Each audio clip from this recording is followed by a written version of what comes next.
Today on CityCast Madison. There's a primary next week for an election the New York Times said would carry bigger policy stakes than any other contest in America this year. And that's for a seat on the Wisconsin Supreme Court. There are 4 candidates running, and we've invited them all on the show. Today, we hear from Judge Everett Mitchell, who has been a Dane County Circuit Court judge for the past 7 years. It's Wednesday, February 15th. I'm Bianca Martin, and here's what Madison's talking about.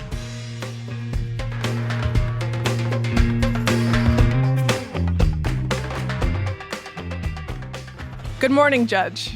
Good morning, Bianca. I'm so glad to be here with you all this morning. Yes, and we're very glad to have you. So let's get right into it. Why should Madison voters vote for you? Well, one of the reasons why is one, especially, given my record here in Madison, Dane County, I've been really committed to, justice and really following the kind of progressive and community-based ideas that we have, whether it is, working in restorative justice to help men and women coming out of prison. That has been a staple in Dane County, or working to take handcuffs off of kids, or changing CCAP rules so that people who have criminal charges that are dismissed or found not guilty of, or evictions can be dismissed. CCAP rules? CCAP. Do you know CCAP? In case anyone else doesn't who's listening, just really quickly, briefly. Let me explain, y'all. CCAP is a circuit court automated website where people can go in and find out anything like your criminal charges, civil charges, divorces, even up to evictions. All of that is an online database. And when I became a judge, I got put on this committee. And one of the first things I did was because I'm a former prosecutor. So as a former prosecutor, I would say, I know we would charge cases and then get more information and then dismiss them because we couldn't prove it beyond a reasonable doubt. And that's the legal standard. And so I made a motion like anybody who has a charge is dismissed or found not guilty of, or an eviction that's dismissed should be immediately removed from CCAP, because nobody should have a right to see things that you're innocent of, right? And just because you're charged with doesn't mean you're guilty. And so was able to prevail and win that motion, so that any Wisconsinite. And when we did it, I was like, let's pull the data. And we had over 200,000 Wisconsinites still had charges sitting out on CCAP for which they had been found not guilty of, or they had been dismissed. So to me, that was the biggest inequity that I'd ever heard of. I'm like, 200,000, good Lord, that is just too, so then I just renewed my motion again. Like, no, we got to do this. And so those kind of activities, when we think about actually doing something like justice, my tagline is justice is not just what you say, it's what you do. That Madison is fully aware of my commitment, my passion, my justice work, and how I have upheld these pieces of justice in our community and made our community a lot better and safer. Next question is, why do you want this job?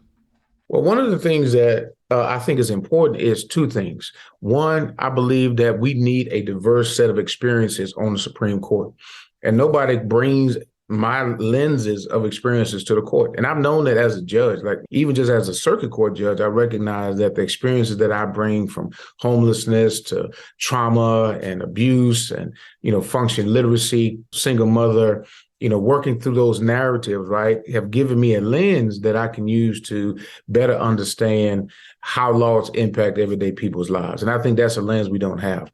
And then secondly, I use this line that I'm not only your judge, I'm also your reflection. I really do believe that in 175 years, Wisconsin has never elected a person of color to the highest court of our state. And even though Justice Butler was appointed, that was the first time that they use all those racist ads to, remove Butler from office. And you're talking about Louis Butler. Yes, Justice Louis Butler. Man, I got a beautiful picture I took with him last night in Milwaukee. But it's just a reminder that if we want something different for our state, if we want to send a different message, a different image to the nation, then we need to look at people's content and color, not just the color, but the content of who they are, and recognize that diversity in these spaces matter, right? So I think that is a part of why I am, I'm uniquely qualified to be in this place and want to be able to bring all those resources to bear to support a transformation for our community. Yeah, and you were just talking a little bit about this, but how has your time on the Dane County Court prepared you for this role? So one of the things that I think is most important is you learn the more discipline of what judges do, I think the idea of writing decisions. So, as a Black jurist, I don't, I believe the discipline that is necessary is making sure that you are consistently, writing decisions so that people get a clear sense of how you understand the rule of law, how you look at facts, and how you apply facts to law. And that is what the law is. When people have conflicts, the court is the place to resolve those conflicts. And if it's a conflict of law, then you want to make sure, not necessarily a conflict of law, but it's a conflict of facts, then, you have to be able to demonstrate how you're able to reconcile the facts that you heard with the way that you see the law. What got you interested in working in the justice system? You're talking about your personal experiences. I just wanted to clarify, were you sharing that you've experienced homelessness, that you had a single mom? Yes, that's part of my life. Yes. Mm-hmm, mm-hmm. That's part of my history. So the justice system, really, when I moved to Madison in 2004, I started working with Madison Area Urban Ministry, which is now Just Dane. And Mary Kay Baum gave me the responsibility of creating a restorative justice program to help men and women coming out of prison. And it was working with them that I started to see all these inequities, right? And quite honestly, sometimes I never thought about the law as a place to help people fight for the things that are important to them. And so Mary Kay was one of those mentors. She's an older white lady, but man, she's fierce, man. She's fierce. And she showed me how you can take the law and use it for good. And then, of course, I knew about Justice Thurgood Marshall. I understood the NAACP, and I knew what they did. But on a very practical level, sometimes that stuff seems big. But Mary Kay was showing me on a very practical level, from housing and employment and medical care, mental health care. Like you sometimes you need to use the law to help people be better. And so when I got that bug into my head, and actually it was one experience. It was actually one experience where I was happy in my role. And then I went to this help one of my clients, and I went to an employer, and she was just like, I can't hire your people. And if you knew the law, you wouldn't ask me to do that. And I'm like, oh, no, she didn't say if I knew the law. And that was it. I went and picked up an LSAT book and studied. I said, nobody would ever say to me again if I knew the law, because I'm going to get a law degree and I will know the law.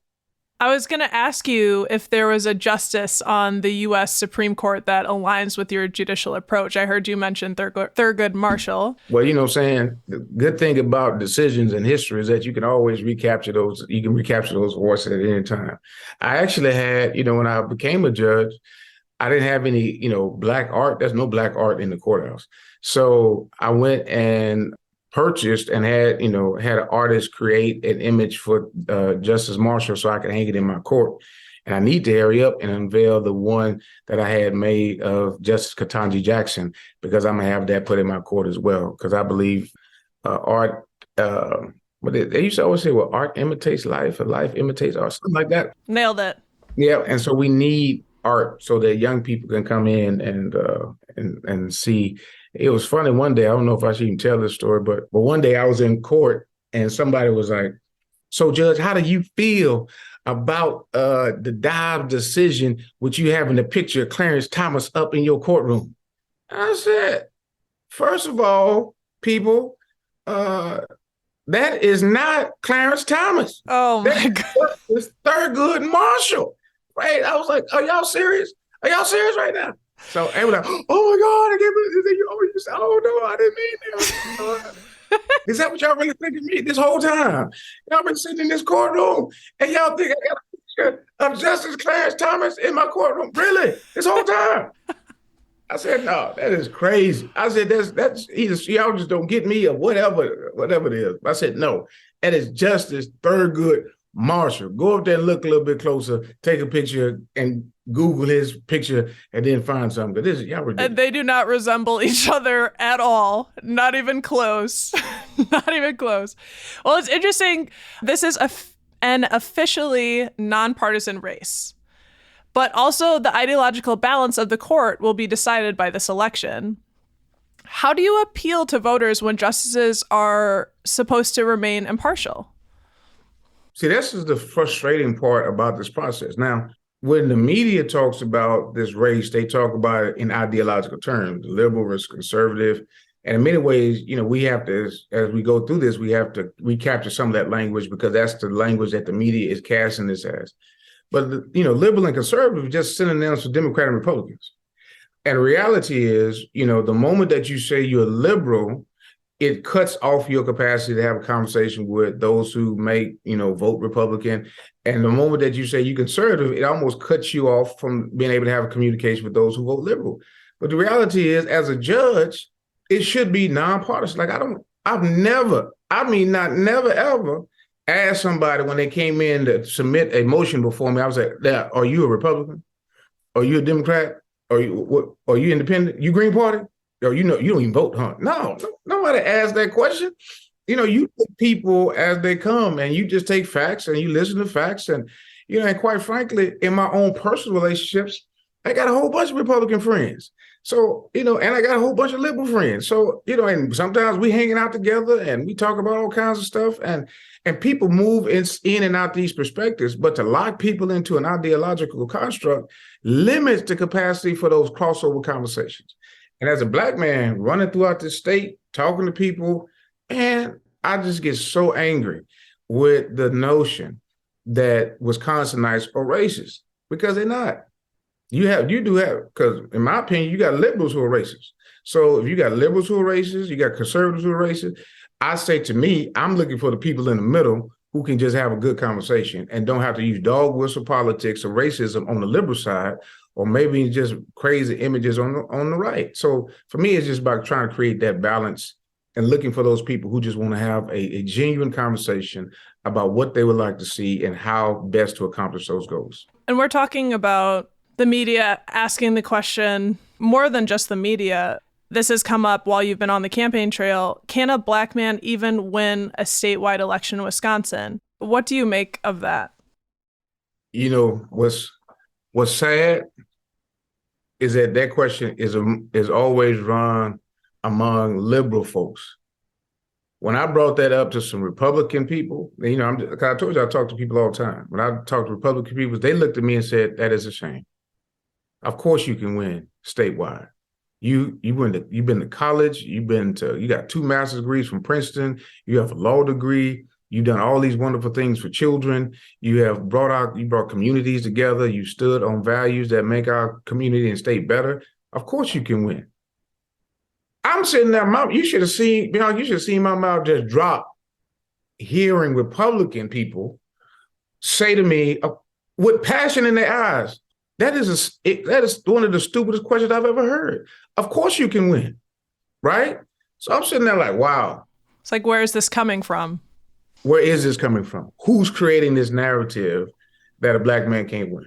Mm-hmm. Who really is the one who is spouting the most racist narrative? Because it's not them. It's not them. And so I was just shocked because, I was meeting with their leaders. I was talking to them and they was like, "Nah, I just don't even see that. We like your story. We like what you believe in. We like what you're fighting for. And you're a man of faith, your character, you stood on principles. I mean, of course you can win." So that question is not the question that we have been told is the issue. It is not. I'm telling you, I didn't hit the state. I'm hitting these conversations. That's not on the minds of them at all. It is squarely on the minds of those who lean to the left. And speaking of media coverage during your campaign, there's been stories regarding an abuse allegation by your ex-wife, and you've called them unfair and misleading. What do you make of her 2009 article being dug up, and what voters need to know about that? But that's the whole point. Like and I told the reporter this, and he didn't want to put the story together right. So I said, man, I moved to Wisconsin to support my ex-wife so she could get her doctorate in music. And we were wonderful. She had me singing at a Lutheran church. We had been overseas together, had a baby. We're going to build this nice family together. And in March of 2007, my sister-in-law, Morgan Geis, was killed by a drunk driver. And when she got killed, the grief of her death put my ex-wife into a mental health crisis. And she stayed in that downfall for a long time. And my job was to make sure that, I loved her, so I wanted to make sure that she was protected. But anybody who's had to love someone who's going through a mental health crisis know that sometimes it's like trying to hug a porcupine. And if you ever try to hug a porcupine, you're going to be hurt in the process. And that's what she was in the process of. She was hurting, so she was on scorched earth to hurt. She went to, whether it was, her gender identity and moving into, lesbianism or cultural identity, becoming Jewish, and then going back to being, a cisgender with an evangelical background and marrying a woman, then marrying a man and having children. She had a whole lot of healing to do in that process.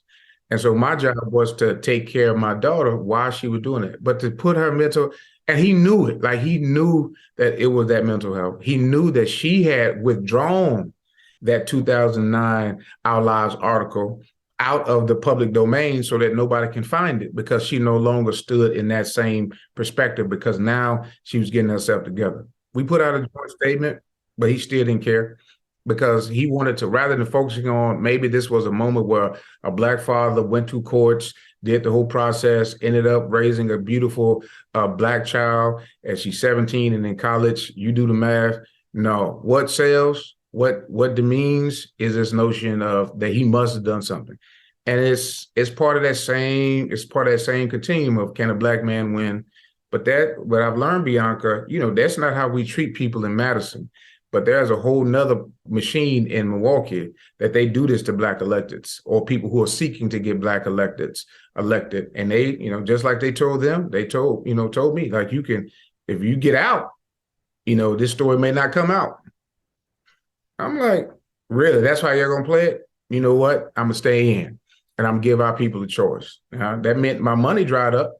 But guess what? I've been doing great work for a long time, and we're going to continue to do great work.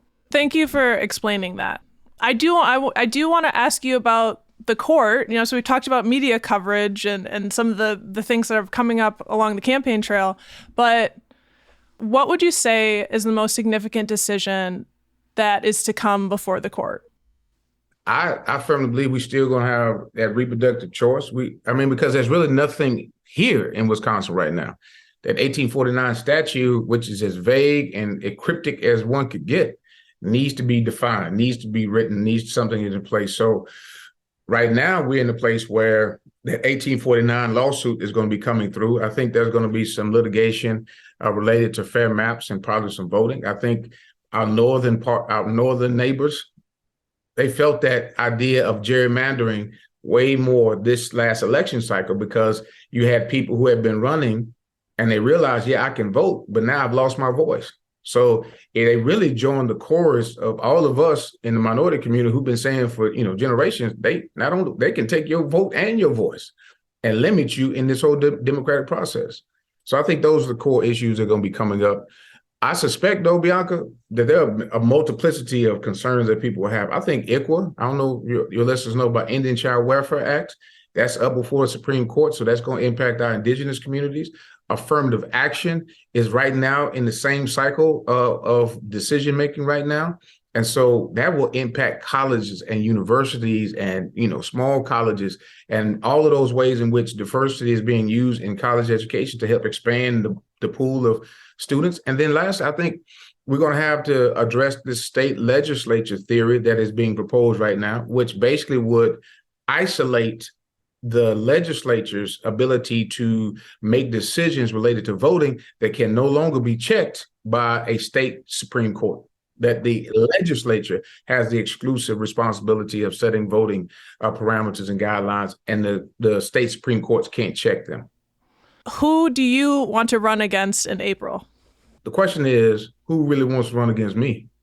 And I don't think none of them do. I think those who watch the Wiz Politics Forum recognize that Everett Mitchell, in terms of substance, style, and education and judicial philosophy, is probably one of the things that surprised everybody, right? I had a whole bunch of people say to me, "We know you're a good speaker, but we just never heard you analyze the law like that." I'm like, well, sometimes y'all underestimate us and not realizing like we don't just get here. Like ain't nobody just gave me this job. You got to, the path to get to where I am is so narrow. And in order you to be successful in a narrow space, you really have to have the intelligence. But, it's always good for them to think that we're not as competent as we are. because, we're the ones who then come like a tidal wave that they never saw coming. And I'm not the first one they ever did that to. I remember a little small, skinny dude coming out of Illinois that they thought couldn't have no chance in Iowa, but he went and talked to everybody. And before you knew it, he won Iowa, and he became, I think he was the first president of the United States. Well, you remember his name, Barack Obama? It rings a bell. Yeah, I think I remember him coming through and me walking around with little flats and that were wet because I had bad judgment. Waiting in line. Judge Mitchell, thank you so much for your time and for joining us on CityCast Madison. That's what I'm talking about. I'm here, Madtown. Judge Mitchell out. Love y'all. That's Dane County Judge Everett Mitchell. He's one of the 4 candidates for the upcoming Wisconsin Supreme Court election. We spoke with Milwaukee County Judge Janet Protasewicz on Monday. You can find that interview on our podcast feed. Waukesha County Judge Jennifer Dorow and former Wisconsin State Supreme Court Justice Dan Kelly did not want to be interviewed. Please know that the invitation still stands.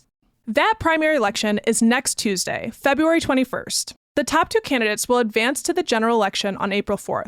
To look up where you vote or what you need to do to register, check out myvote.wi.gov.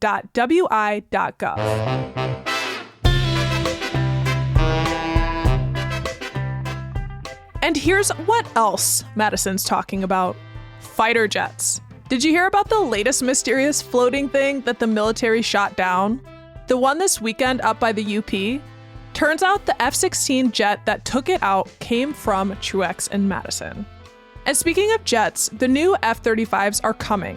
The Air National Guard says the first of 20 is headed to Truex in April or early May. This is despite community concerns over air and noise pollution. The F-35s are much louder than the F-16s, and the loudest parts of the flight path are over Madison's poorest and more racially diverse neighborhoods. And remember the old Sundance turned AMC theater at Hilldale Shopping Mall? The one that closed in December before publicly scheduled to? Well, turns out you actually have one more shot to get your butt in those seats before the true final curtain call. The Wisconsin Film Fest will reopen the theater for festival screenings in April one last time. Also very cool, Hilldale will donate all of its film equipment acquired from AMC theaters to the Wisconsin Film Fest for use at future festivals. We love to hear it. Caring is sharing, y'all. That's all for today, here on CityCast Madison. I'm Bianca Martin. If you enjoy the show, why not tell Waukesha County Judge Jennifer Dorow about us? Really want her to come on the show.